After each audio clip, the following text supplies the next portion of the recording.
Metal Deck de Acesco, el entrepiso que se adapta a todo tipo de estructura en una presentación de Al Oído.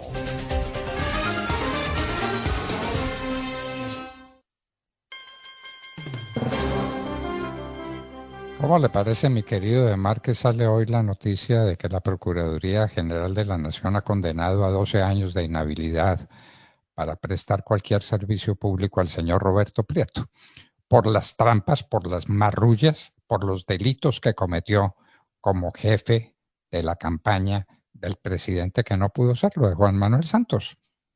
Así de fácil. Ay, ¿O es doctor otra la Fernando, conclusión? Es ¿cuántos otra la conclusión. años? ¿Cuántos años esperando acciones en el sentido de la campaña de Juan Manuel Santos, que recibió dineros, por supuesto, de Odebrecht, como está confirmado, y que no pasó nada? En toda Latinoamérica y Centroamérica hubo condenas contra presidentes que se hicieron elegir con dineros de Odebrecht, excepto en Colombia, el único país donde no pasó absolutamente nada. Bueno, Juan ahora Manuel Santos, le condenan al jefe de la campaña, claro, al lo que jefe corrobora que económico de la campaña, a Roberto Prieto. lo que corrobora Queda en evidencia que ese fue un gobierno ilegítimo y que en lugar de estar en la presidencia de la República, Juan Manuel Santos debió estar purgando una pena en alguna de las cárceles del país. ¿No es así? es así, doctor Fernando, es un delito y vuelvo y le digo, en todos los países de América Latina hubo condenas, excepto en Colombia. Es increíble ver cómo ocurría en el Ecuador, cómo ocurrió en el Perú, cómo ocurrió inclusive en Guatemala, excepto En en Brasil, Colombia, en Brasil, Brasil. en Brasil. Bueno, con Lula da Silva, que cayó parado, y bueno, véalo usted, ahora presidente, otro que, bueno, pero por lo menos ese vio la cárcel un tiempo. Como corresponde, como Claro. corresponde. Entonces, ahora viene este caso y uno se pregunta, también en la comisión de acusaciones, ¿lloverá el dinero del gobierno para comprar a los representantes a la Cámara que van a investigar o a iniciar la investigación contra Gustavo Petro? ¿Será que pasa lo mismo? ¿Será que los van a comprar con la misma moneda ante nuestros ojos? ¿Otra vez nos van a repetir la dosis? ¿Qué cree usted? Pues doctor Fernando, a uno le preocupa mucho que la comisión de acusaciones que pareciera hubiera sido hecha a la medida de la circunstancia que vive Colombia, no opere como no operó en el 98, no opere en el año 2023. Esto es como Cambalache, más o menos me hace pensar en Cambalache. Y lo digo porque lamentablemente no tenemos una Cámara de Representantes que se precie de tener importantes juristas, cuando menos para que sepan instruir el proceso, y gente que no se venda por nada. Lo que hemos visto es que, de hecho, algunos congresistas se han vendido por algunos, usted les llamaba y le llamó y se llamaron cupos indicativos, ¿no? Que Los era auxilios parlamentarios se auxilios llamaban en su tiempo. parlamentarios. Sí, señor. Ahora cupos indicativos, y ahora pues tiene otro nombre, ya descaradamente dicen la mermelada para el departamento. Y entonces, a cambio de cualquier dinero para una obra pública en el departamento, que no debería ser a cambio de favores, pues terminan votando positivamente las reformas de Gustavo Petro, que es lo que hemos visto por lo menos en el trámite a la reforma de la salud. Tenemos que precisar, Demar, ante la opinión pública quiénes son los miembros de la comisión de acusaciones, para que le sigamos cumplidamente la pista a ellos y a las regiones de donde provienen. No se le olvide que estamos en vísperas electorales y que el pueblo puede en las urnas castigar a los que se atrevan a absolver a Gustavo Petro de este crimen atroz que ha cometido. Porque así fue, porque Benedetti era su hombre de confianza, tanto que lo nombró embajador en Venezuela. Este hombre era el brazo derecho del presidente de la República. Y Ricardo Roa, ¿cómo le parece? Presidente de Ecopetrol, una persona acusada de malos manejos de dinero y está en la bolsa de Nueva York. ¿Cómo le parece a usted el tema? ¿Qué tal? Pues de la mayor importancia y tremendo escándalo, doctor Fernando, que no puede tapar el petrismo con la narrativa que están lanzando todos los días, y es que ellos son víctimas de una persecución. Ayer Francia Márquez fue una de las protagonistas porque ella guardó silencio hasta que no aguantó y tuvo que salir a decir cualquier cosa. Y cuando digo, doctor Fernando, cualquier cosa es que sale entonces, pues así como sin más ni más, a decir que todo esto del escándalo en contra del gobierno Petro es culpa de la derecha. Es que es increíble, o sea, la narrativa de estos progres, y en este caso de la vicepresidente, que pocas veces dice algo, pero cuando lo dice sale con cosas bien exóticas, dijo lo siguiente: era de esperarse que la derecha no se iba a quedar quieta mirando cómo gobernábamos, oiga pues, sobre todo ella, en favor del cambio para Colombia. Seguramente los viajes al África hacen parte de eso. Toda la vida manipularon y engañaron al pueblo para mantenerse en el poder. Ese es el modo superandi, así han funcionado siempre. Presidente Petro, estamos firmes con usted y con Colombia. He tenido la oportunidad de ver durante estos meses de gobierno cómo todas las acciones se enfocan con honestidad y transparencia en la justicia social, la paz, el bienestar para todos y todas los colombianos. Vamos para adelante, que el pueblo no se rinde, carajo. Mucha honestidad y mucha transparencia fue la que se vio, ¿no es cierto? Y la que denunció nada menos que el íntimo amigo de ellos, nada menos que su hombre fuerte en el manejo de la política, nada menos que su embajador en Venezuela, claro, el señor Armando Benedetti. Aquí no hubo acción de la oposición, doctor Fernando, para descubrir semejante escándalo. No hubo una acción, una sola acción de la oposición. Los que llevaron a la cabeza de lista de Senado a Roy Barreras fueron los del Pacto Histórico. Los que nombraron a Armando Benedetti embajador de Colombia en Venezuela fueron Gustavo Petro y su canciller, que ya vamos a escucharlo, Álvaro Leiva. Los que contrataron a personajes como Guanúmen, el que decía que había que correr la línea ética un poquito, y luego lo premiaron dejándolo en el servicio exterior, fueron los del Pacto Histórico. Los que permitieron que Nicolás Petro se metiera en la campaña y manejara dineros que no ha explicado, fueron los del Pacto Histórico. Entonces, ¿de dónde sacan el cuento que la derecha es la responsable de lo que les está pasando? Bueno, y entonces, ¿de dónde vienen las revelaciones de Anonymous y las que nos ha prometido? No se les olvide que Anonymous ha prometido contar muchas cosas que no sabemos todavía. ¿No? Claro. Bueno. Hay cosas que se tienen que saber. Yo aquí recuerdo, a ver si lo tengo yo aquí a la mano, recuerdo la brisa bolivariana por una parte y recuerdo una denuncia que hacía en su momento Diosdado Cabello. Es que somos mentes muy frágiles todos, ¿no? Y olvidamos cosas claves. Pero sí lo recuerdo como si fuera ayer cuando Diosdado Cabello, en una intervención de esas espantosas que ellos hacen, decía que Petro fue a buscar plata a Venezuela. Escuchemos, yo aquí lo tengo, Germán, escuchemos lo que dijo en ese momento Diosdado Cabello. Aquí está el audio de esas declaraciones de hace ya unos 3 o 4 años seguramente en medio de esas campañas.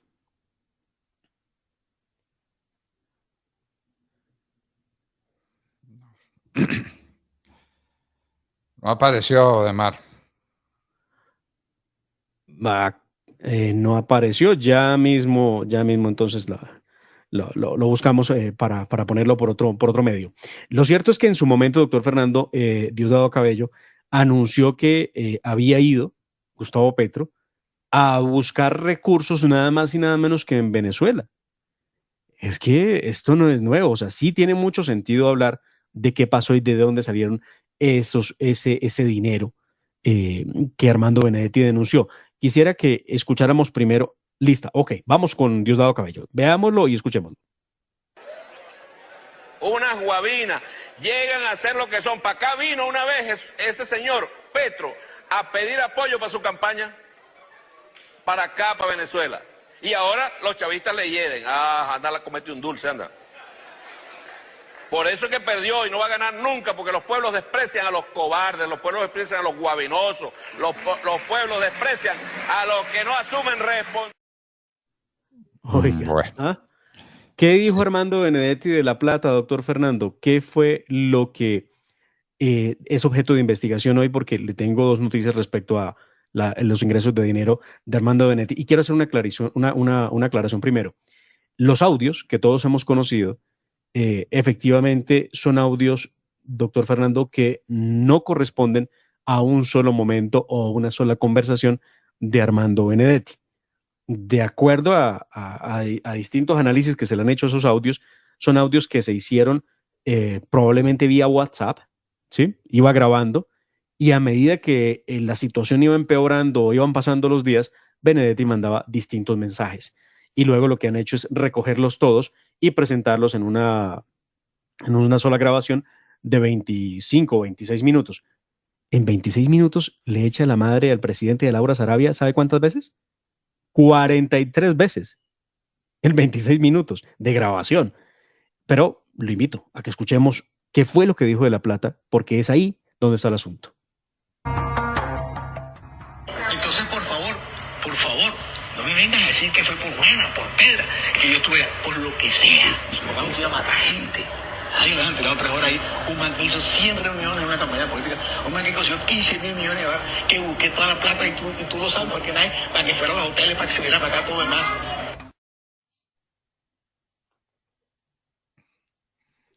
Bueno, esa era la voz de Armando Benedetti, ¿no? Sí, claro. Los 15.000 millones de pesos que se recogieron. Y aquí nace otro asunto que me deja bastante preocupado. Benedetti habla de 15.000 millones de pesos y le pregunta en entrevista a Vicky Dávila a Benedetti, ¿eso de dónde salió? ¿Qué es esto o qué tiene que ver esto con Nicolás Petro? Porque aquí Nicolás Petro entra en la ecuación. Y le pregunta también Vicky Dávila quiénes dieron la plata o quién fue el que dio la plata. Es que, doctor Fernando, se habla de una parte de la financiación, 15.000 millones de pesos. Y aquí algo debe quedar claro. ¿Por qué se volaron los topes de campaña? En primera vuelta no se puede hacer semejante cantidad de dinero en aportes a la campaña.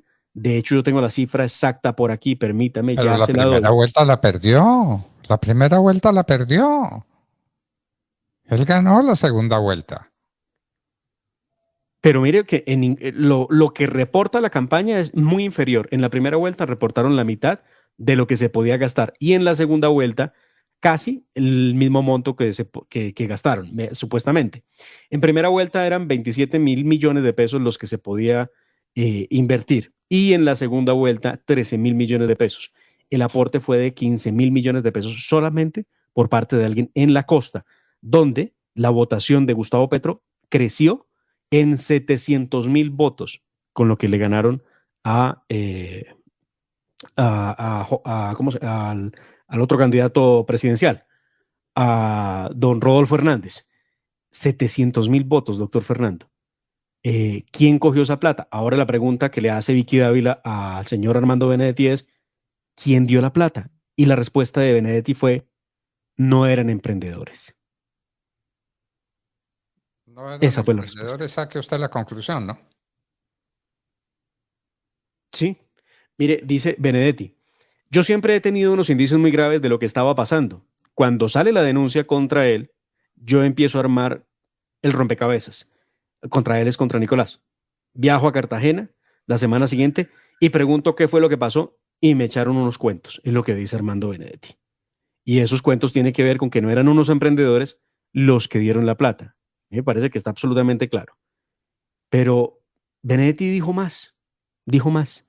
Y es que la molestia de Benedetti era por qué no le permitían a él tener un cargo diferente que no fuera el de embajador, porque él dice, con ese cuento de la embajada, a mí lo que hicieron fue aislarme, separarme de todo el poder político. Y yo vengo a recuperar mi poder, es lo que ha dicho Benedetti. Entonces, cuando él habla de recuperar su poder, es que le pide, o por lo menos le solicita a Laura Sarabia que le ayude a gestionar un cargo, y por eso Laura cree que el cargo es el de ella, el de superministra, ¿cómo le llaman eso? No, jefe de gabinete. Y él se molesta, le dice a mí, no, yo no le estoy pidiendo eso, no quiero eso. Pero el presidente Petro tampoco tiene tiempo de atenderlo o para atenderlo y por eso se molesta tanto. Lo cierto es que hoy el Consejo Nacional Electoral ya inició la investigación, doctor Fernando, por el ingreso o supuesto ingreso de los 15.000 millones de pesos. Investigación que ya arrancó, ayer vimos el auto, lo conocimos, donde tendrán que dar explicaciones los miembros de la campaña, entre otros el señor Roberto Prieto, bueno, el homólogo de Roberto Prieto, el señor Roa, que es el gerente de campaña de Gustavo Petro. Y probablemente la procuradora también. Y entonces la procuradora ahora da cuenta y razón de la condena que le impuso a Roberto Prieto hace cuántos años. ¿Hace cuántos años? Manejó mal lo que debía manejar bien. No fue transparente, cometió falsedades, se robó la plata para dedicarla a una campaña ilegítima. Y eso lo venimos a saber hoy. ¿Cómo le parece? Juan Manuel Santos nunca fue presidente legítimo de Colombia. A eso equivale la noticia de hoy. ¿Qué tal? ¿La noticia de Petro también nos la van a dejar para dentro de 15 años? ¿Qué va a pasar?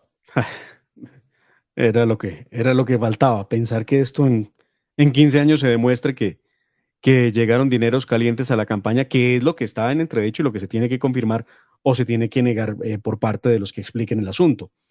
Y el otro problema que se armó ayer en las declaraciones que le entregó Armando Benedetti a Vicky Dávila, doctor Fernando, es algo que me dejó estupefacto.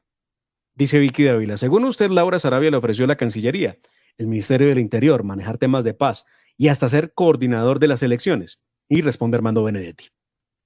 Después de todo, ella me dice, no, es que hay un problema de cocaína, no sé qué vaina. Y yo le dije, qué bien. Vicky Dávila le pregunta a Armando Benedetti, ¿cómo así? ¿De cocaína? Y dice Benedetti, la hijo de tantas diciendo que había un problema de cocaína. Entonces le pregunta a Vicky nuevamente, ¿usted consumía cocaína? Y Armando Benedetti sí. Y yo le dije, no, tu jefe no hace perdóneme la expresión, un culo. Si fuera por eso, ¿qué hace el man ahí? O sea, ha revelado que el presidente de la República consume. Yo no sé si eso consume cocaína. Consume cocaína. ¿Cómo le parece? Ese negocio mal. Razón suficiente esa para que no fuera presidente. Porque una de las grandes cosas que tiene que hacer un presidente es enfrentar la mafia de la cocaína. Y si el presidente consume cocaína, pues hágame el favor, como consume su embajador en Venezuela, que fue acusado por Nicolás Maduro, el señor Benedetti. Sáqueme este hombre de aquí que me dejó cocaína en un lugar público. Y ese era el íntimo amigo, el consejero y el compañero de juergas de Gustavo Petro. Bueno, muy bien. ¿Recuerdan los audios, doctor Fernando, que Benedetti dice algo así como, usted no sabe nada de historia? Él lo dice con una grosería. A Laura Sarabia y le dice, recuerde cómo empezó el proceso 8000. Ayer me detuve en ese punto y pensaba yo en el proceso 8000, cómo empezó, y recuerdo a Santiago Medina cuando solicitaba que le enviaran de embajador a España, si mal no estoy, no le dan la embajada y se destapa todo este escándalo del proceso 8000. Bueno, el proceso 8000 lo destapó Fernando Botero Sea. Yo fui el abogado de Fernando Botero Sea, conozco ese proceso y escribí un libro que ahí está para la historia, La parábola del elefante. Lo digo recordando las palabras del cardenal cuando dijo que si a uno se le mete un elefante en la casa, uno lo tiene que ver. Bueno, pues era que el presidente decía que se había metido el elefante, pero que él no lo había visto, que no se había dado cuenta. ¿Cómo le parece, pues? Si a uno se le mete un elefante en la casa, uno lo tiene que ver. El cardenal Rubiano. Lea el libro. Sí, señor. No lo quisieron volver a reproducir. La editorial que lo sacaba, no lo quiso volver a reproducir porque se estaba vendiendo demasiado. La parábola del elefante. Ave María, editorial querida. ¿Cómo le parece? La libertad de prensa y de expresión que hay en Colombia. Bueno. No había que hablar mucho de la parábola del elefante porque aparece, y si mal no estoy, doctor Fernando, quien fuera el papá de Armando Benedetti. Las cosas de la historia, ¿no? Los ciclos de la historia. Recibiendo en su momento la plata para el Departamento del Atlántico. En su momento fue el papá de Benedetti y en este nuevo momento es el hijo del papá. Vea pues. El hijo de... ¿Qué tal esto? ¿Cómo le parece, pues? ¿Cómo le parece? Y ahí está la parábola del elefante, si ustedes lo pueden conseguir. Se van a enterar exactamente qué fue lo que pasó en el proceso 8000. ¿Usted sabe cuántas páginas tomó la indagatoria de Fernando Botero Sea? ¿En No. cuántas páginas contó toda la verdad de lo ocurrido? Más de 900 páginas. Las declaraciones de Fernando Botero Sea, quien hoy vive en México. Y iba a ser presidente de la República. Siempre le pregunté a Fernando, ¿por qué cometiste esta equivocación?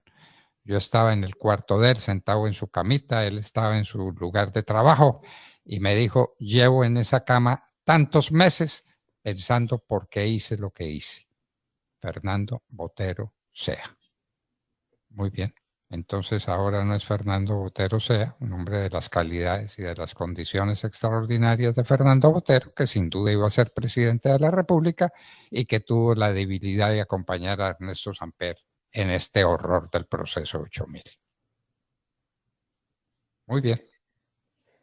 Bueno, Demar, ¿Congreso normal hoy o qué pasa con el Congreso? Congreso normal hoy, doctor Fernando, comisiones y plenarias están citadas. Ayer hubo un anuncio, y esto sí que vale la pena escucharlo, cuando el presidente de la Cámara hace un anuncio que es importante y clave para el país. Escuchemos y veamos qué fue lo que dijo David Racero muy entrada la mañana el día de ayer. Las discusiones de las reformas hasta que, por supuesto, podamos nosotros, no solamente lo que estamos haciendo, dialogar, de nuevo reconstruir la coalición de gobierno, sino que justamente parar el trámite de discusiones tan importantes como esas, que involucran o que proyectan la transformación de estas agendas tan importantes para el país, no pueden ser mediadas por factores externos. Lo que ha dicho David Racero a primera hora del día de ayer era que se suspendía el trámite de las reformas del gobierno Petro, pero en la noche cambió de opinión y lo que hicieron fue volver a poner en el orden del día la discusión de la reforma a la salud y la votación, doctor Fernando. Así que hoy seguirá la votación a la reforma de la salud, luego de que Gustavo Petro anoche le diera la orden a su bancada de seguir el trámite de las reformas. Recordemos que sus reformas están en comisiones y en estos momentos en la plenaria de la Cámara de Representantes. Así que vamos a ver cuál es el ambiente hoy, a ver si logran el quórum, vuelve el tema del cannabis elevado a rango constitucional, quien lo creyera, en la comisión primera del Senado de la República. Vamos a ver cómo se desarrolla el día. Vamos a ver qué pasa y cuál es la reacción de los partidos políticos. Para decirlo con todas las cifras y los nombres, el Partido Liberal, el Partido